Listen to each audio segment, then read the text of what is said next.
So what we're going to go through now is we're going to go through this worksheet. There's 6 pages on ferrous metals.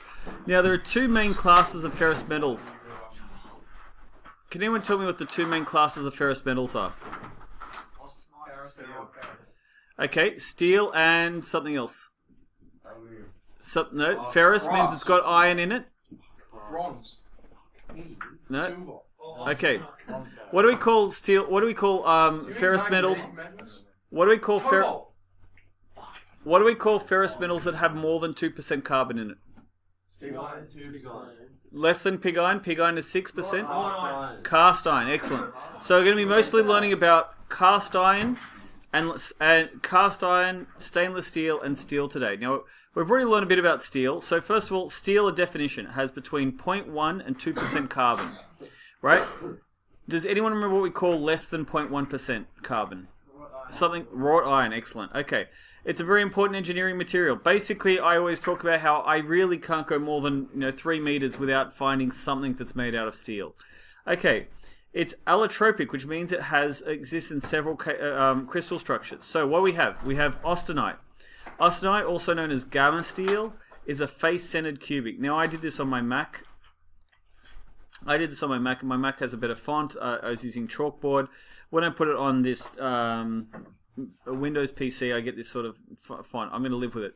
Face-centered cubic, right? That means that it's there's more atoms are squashed more tightly together. We've talked about different face-centered cubic and body-centered cubic earlier.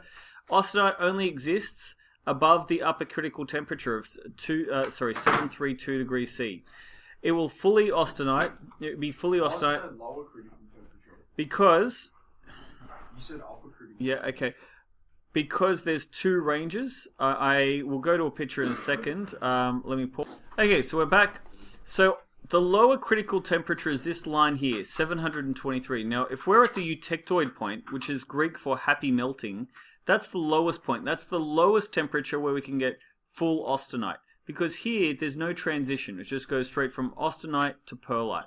But at these temperatures here, we might have to go to 900 degrees to get full austenite. Or as the temperature goes up, as we get to high carbon steels, we might get over 1,000 degrees in order to get to full austenite.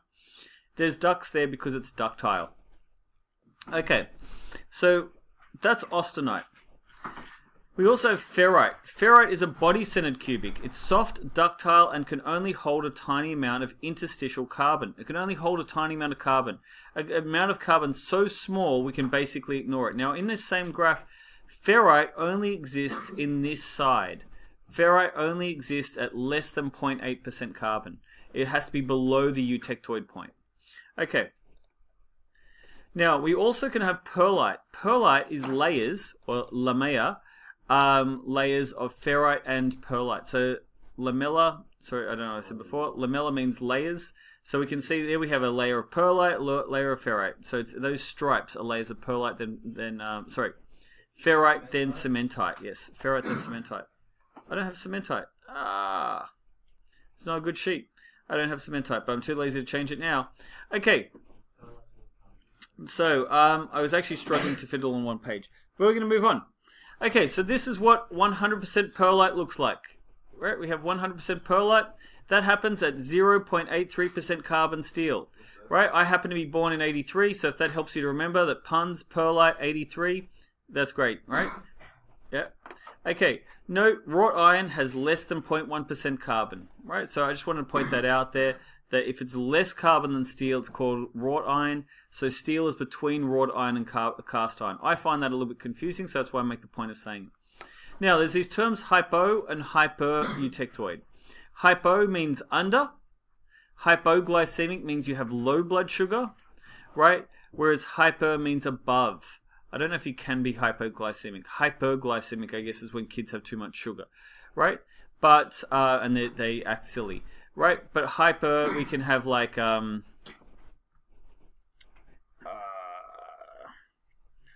don't know. I can't think of one at the moment. We're going to move on. Now, in the range of hypo, so eutectoid is this level here. Pearlite is the eutectoid, 0.83. Hypo means less than 0.83. Right, so let's have a look. In this range, we have mild. Mild steel is here I say a second thing I don't like. Mild steel, right? Mild steel is what we see pretty much everywhere. Beams, like so, steel beams are usually made out of 0.3% carbon. Mild steel is the most commonly used. Axles is 0.3 to 0.6%. Now here I've got hyper Eutectoid. I've got high carbon steel. Now high carbon steel is anywhere between 6 and 0.9. That's really Eutectoid, so that really shouldn't be there, right? High carbon means it's high carbon happens to be around the Eutectoid. Hyper is only here where we get to tool steel. Again, maybe I should change it, but we're going to leave it for the moment. Tool steel is definitely hyper because it's well above 0.83. At 1% to 1.4, technically steel goes all the way up to 2%, but we don't see 2% very often. What we're looking at here is drills. Right, so if I ask for an example of mild steel, you'd say steel beams.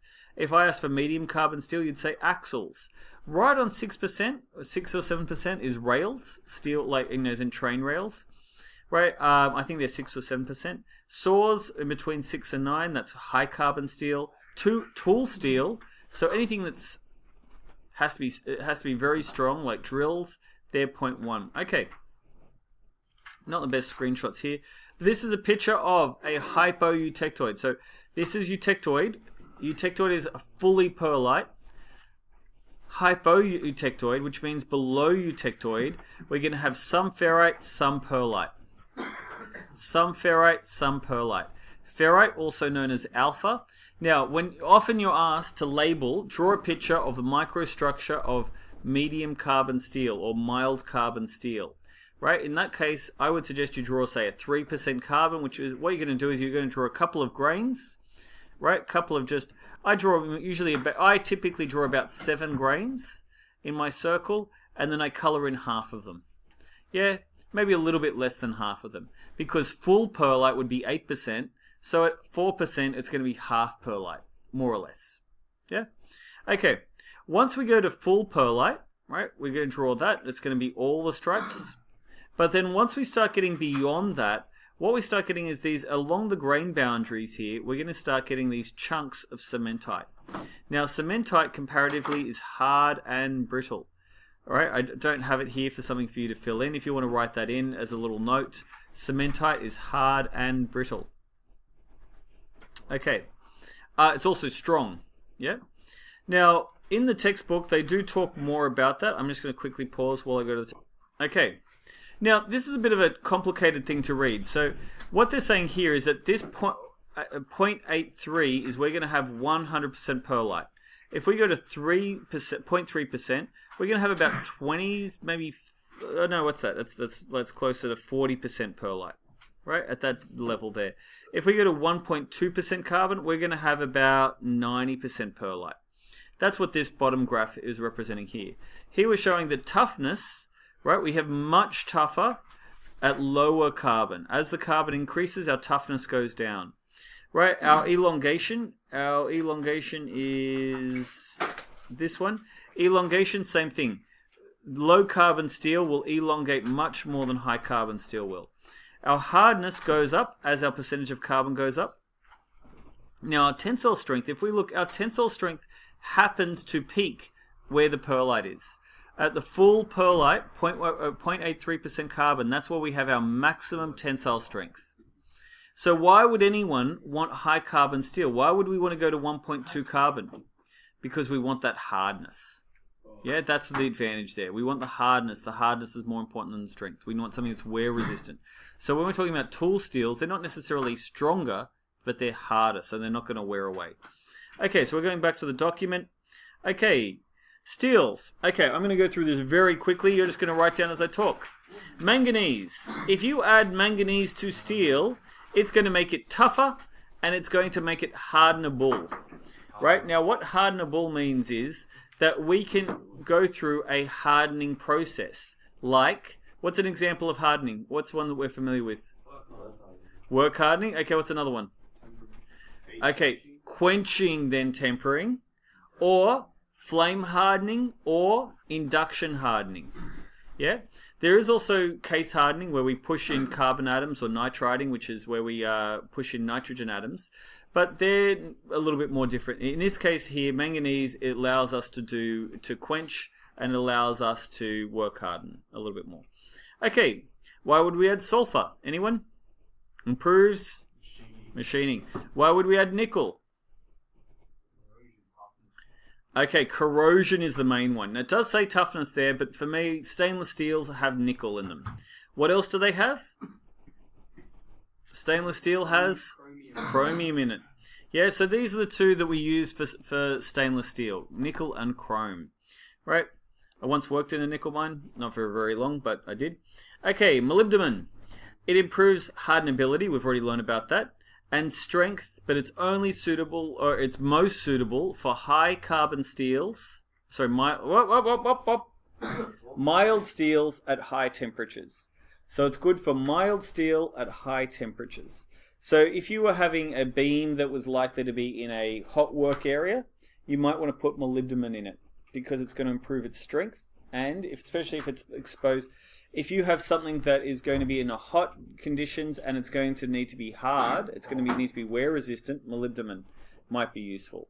Okay, so in moving parts, machinery. What is molybdenum? Molybdenum is an element. Yeah. All of these are elements. Where do you get it from? Where do we find molybdenum? Oh. Well, we find in the Earth's crust, right? It's the 54th most abundant material, so that means there's not a lot of it. They found it in the moon. It's found in ores. Same. Okay, so that's where we find molybdenum. Okay, I'm not going to go through all that for all of them. You get the point. Vanadium. Vanadium improves strength, ductility, especially at higher temperatures. So if you need something that's going to be ductile, so if you want that toughness, you don't want something to be brittle at high temperatures, put vanadium in it. Tungsten. Tungsten has the highest melting point of any metal, right? So it's useful when you're working, when you need strength at high temperatures. Copper. Copper improves corrosion resistance. However, you don't need to write this, but however, in aluminium, copper increases corrosion. Yeah, it's bad for aluminium. It's good for copper, bad for aluminium. Okay, but we do still use it. Okay, silicon. Silicon improves magnetic properties. I honestly don't know what that means. I'm just writing it down because it's in the textbook. Boron improves hardenability at low carbon content. So if you want to have something that's a low carbon steel that you need to be wear resistant, you need it to be hard so it can scratch and doesn't get worn away, add some boron. Boron is really cost effective, right? Tiny amounts of boron do wonders. Okay, aluminium improves nitriding. Nitriding, we talked about earlier, is a kind of hardening. Nitriding is where we push nitrogen atoms into the outside skin of the material.